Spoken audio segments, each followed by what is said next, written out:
নমস্কাৰ। আজি জানো আহক হাঁহ পালন আৰু কুকুৰা পালন কোনটো বেছি লাভজনক।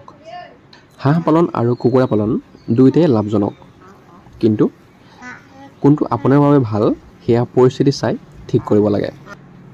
যদি আপোনাৰ ওচৰত পানী আছে, অলপ খালী ঠাই আছে, তেতিয়া আপুনি হাঁহ পালন কৰিব পাৰে। হাঁহ পালনত খৰচ কম, হাঁহৰ বেমাৰো কম। হাঁহৰ ডিম সাধাৰণতে অলপ ডাঙৰ হয় আৰু বজাৰত ইয়াৰ ভাল দামো আছে।